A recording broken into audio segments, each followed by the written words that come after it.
Hello guys, Crispy here, welcome back to another video. In this one, my friends, I'm gonna be testing a GeForce GTX 1650 4GB GDDR5 in Marvel's Spider-Man 2.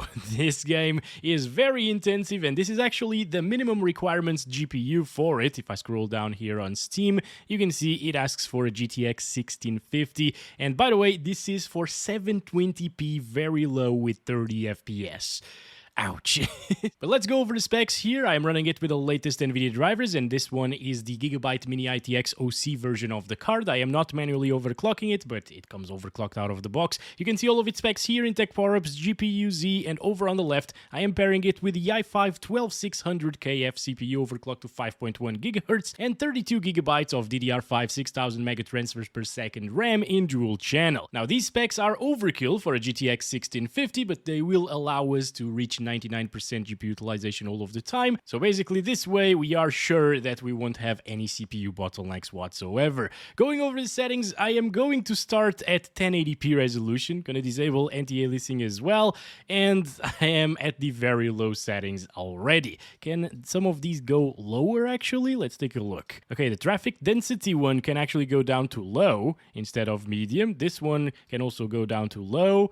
And that's about it, yes. So let's go with the preset here, and if the performance isn't great, we will turn those down to the absolute minimum. Let's do this, shall we? Okay, I just loaded the game, and it's actually closer to 60 FPS at 1080p native than what I was expecting. Once again, these requirements were for 720p 30 frames per second in very low settings.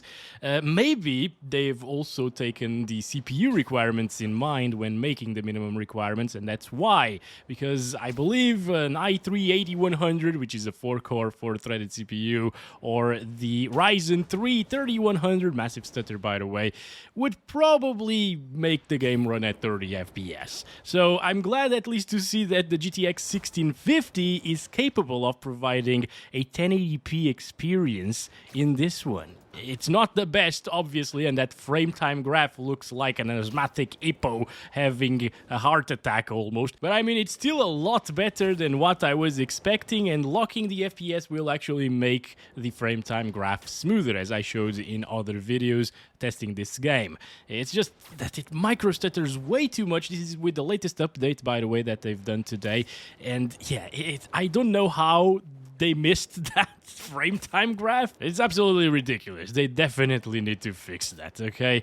It's a shame to see because the previous Spider-Man game, the remastered one, was running really well on PC. It was very well optimized, and this, it just jitters all over the place. Like if I do this, you can see a ton of micro stuttering happening.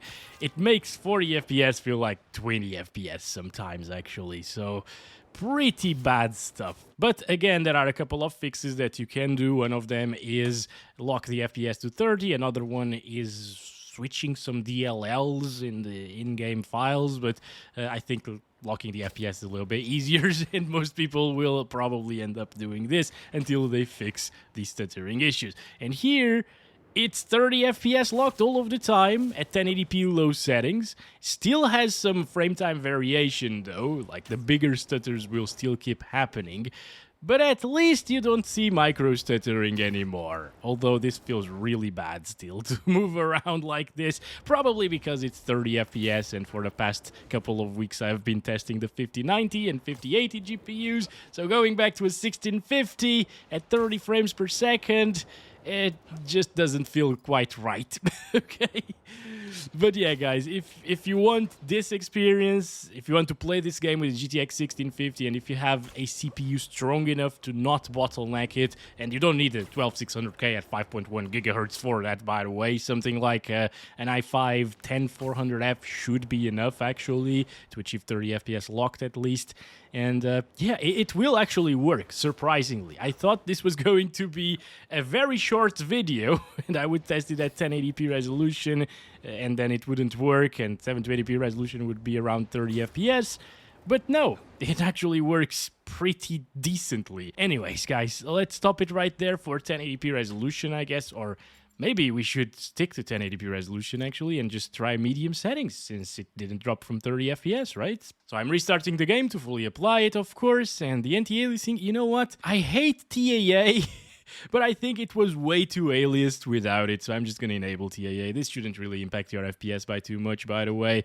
And let's try, should we go low or medium? You know what, I don't think there will be a very big difference coming from very low to low, so let's just go straight to medium, which changes a lot more things over here. All right, texture quality though, I'll keep that on low because we were already maxing out the 4 gigs of VRAM of this GPU. And okay, so we dropped from 50 FPS around here, or 50 to 53, something like that, to 30-ish FPS. That is not amazing, and it's super stuttery still, of course, but the thing is, it's still keeping it at 30 frames per second plus all of the time. Oh, never mind. Okay, so it drops to 28 at times. I'll still lock the FPS. Okay, I'm sorry, guys. This is a benchmark video. I hate to lock FPS in benchmarks because then we can't really see the full performance of a GPU, you know. It's only utilizing 80-something% of our 1650, so it can clearly do better than this. But, well, the micro stuttering, it was absolutely terrible. Wow, okay. And I think it will still drop from 30 frames per second, especially in vegetation areas like these over here, guys. So here we should see the GPU usage jumping up to 99% in just a little bit, or 98. Yep, there we go.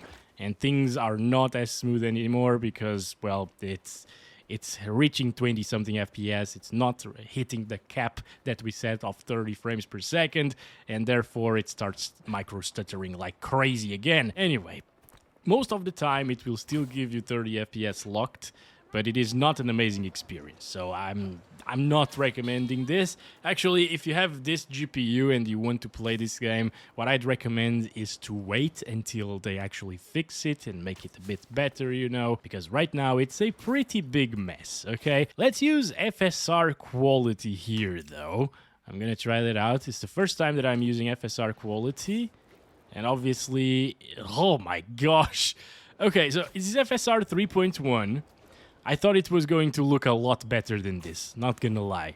Okay, I think FSR 3.1 in Spider-Man Remastered looks better than in Spider-Man 2. There's a lot of pixelation around Spider-Man himself, and especially if you go through bushes and stuff like that, tons of pixelation happening. You can't really see that well in a YouTube video because of the YouTube compression. They will just completely wreck the quality, but there is not much quality in it still. Okay, even to my eyes, this looks really pixelated, guys. Doesn't look blurry, which is impressive for FSR actually, but it is way too pixelated around moving things, and a lot of things will be moving, especially if you are swinging around, and well, Spider-Man is always moving as well. It's pretty interesting. Can we ride the roller coaster? That would be awesome, actually. Wait a second. Can I go up there, please? Thank you. Come on. Where's the roller coaster? Hello? Where is it? Oh, there it is. Can I actually... Oh! I thought I was gonna die there. I don't know. Okay, let's go. Come on, to this side. Let's go. Let's go. I want to ride with you guys. It hits you with a lot of force. Holy. Oh boy, I don't think we can actually land on it though. That's a bit unfortunate. Yeah, doesn't... Wait. Oh no, it was to the other side of these rails. So let's keep on moving here. It's 30 FPS. It doesn't feel amazing once again. It's pretty jittery, even with locked FPS, but I guess that's just the 30 FPS nature. Once again, I just got used to higher refresh rates in the past 2 weeks, and going back to 30 FPS just feels like worse than what I remembered, at least. Also, in terms of RAM utilization, or at least allocation there, it's allocating 16 gigabytes, and they also recommend for this game 16 gigabytes. That's a little bit on the threshold, right? Like, I don't like it. But anyways, that's about it. I will drop it down now to 720p natively instead of using FSR to see if it looks a little bit better maybe. But I mean, the overall picture quality is just really low. It's pretty terrible, actually. Oh boy. Okay. Lower GPU utilization though, so this is less intensive than FSR 3.1 on quality, but I mean, it looks so soft at the moment that I wouldn't really do this, although it's almost at 60 FPS, so that's pretty impressive. And it's medium settings. But it doesn't even look like 720p with it freaking TAA enabled. Oh my god. What about SMAA? Will that be better? Probably, right? Yeah, it still has a lot of shimmering everywhere with SMAA, but I guess it's probably a little bit better than not having any anti-aliasing whatsoever. It's just a little bit less shimmery, although this is too shimmery still for my taste. I don't like it, guys.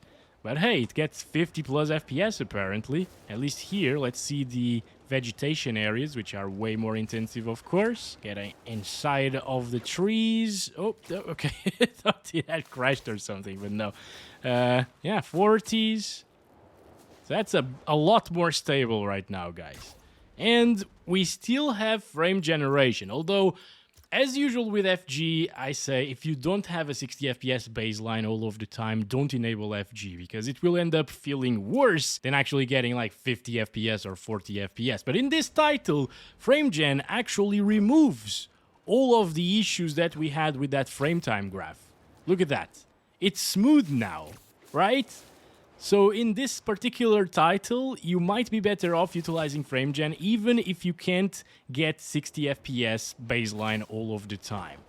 And here, you can clearly see on your screens now through the YouTube video, it's way better when it comes to the smoothness, right?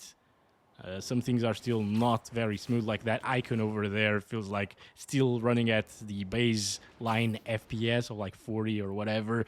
But everything else looks really smooth. VRAM, surprisingly, is still okay, you know? Although it might have swapped some things into the RAM already. And you can also see the RAM is going over 16 gigabytes. So if you have 16 gigabytes with a 4 gig VRAM GPU, it's probably gonna suck, the experience in this game. But yeah, this is not too terrible. The biggest issue that I have with the frame generation here, with these low FPS, is the input lag. These are input lags of 30 FPS, even lower than 30 FPS actually. It's less responsive than having 30 FPS locked, and it can get unplayable, I guess. Oh, yeah. Okay, I didn't pay attention there. But yeah, it could be unplayable to some people with this amount of input lag. However, how I would choose to play this game with GTX 1650, if you just need to play it, okay. If you can't wait for it to be fixed, if you can't wait to upgrade your GPU maybe in the future to play this game with better graphics and a better experience overall, you could play like this. It's a smooth experience visually, and with a controller, you wouldn't be able to tell much of an input lag increase with frame generation enabled. This one, with the controller, will definitely be very playable and enjoyable, even with bad baseline FPS before we enabled frame generation. And it will visually look very, very smooth. Now, I feel like the experience here was pretty decent at 720p. Also, it became so pixelated as soon as I enabled the frame generation here. It's really weird. I don't know why that happened. But I'm gonna go back to 1080p resolution, and I'm gonna leave the frame generation enabled, SMAA here, so it's still native res, just with that frame generation over native. And this is still medium settings. I think it's heavily running out of VRAM. That's why we saw that huge slowdown here inside. Oh boy, the input lag is so high. Oh my, this is completely unplayable, guys. All right, again, you need a good baseline FPS to achieve good FPS with FG. GPU usage isn't even maxing out sometimes for some reason. It's really weird. It's probably due to VRAM being maxed out, and I don't know. I really don't know, but it feels terrible. It's not the way. I wanted to showcase this because a lot of people think that this would be a decent experience, 40 FPS, but the input lag is way too high. But what I'm gonna do next is lower it down to very low again. Actually, I'm gonna set it to the minimum possible. All right, this is it. And let's try that again. All right. Oh, no.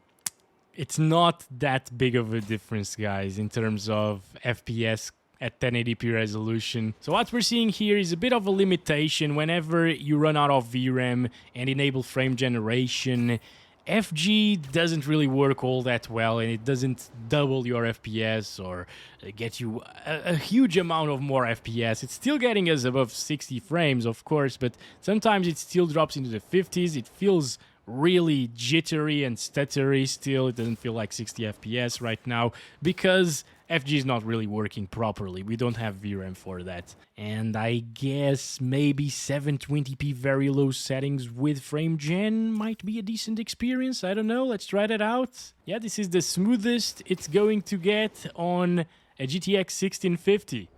Look at the aliasing. I mean, I like that they allow us at least to disable that TAA, because with TAA, it looked worse than with all of this aliasing, at least to me. Again, that's a personal preference thing as well, but yeah, I prefer having a ton of aliasing than having a ton of blurriness, like you poured Vaseline over your screen, and that's the look of many games these days because of forced TAA. Thankfully, they do not do that. Now, yeah, look at that. You can instantly tell with TAA over here.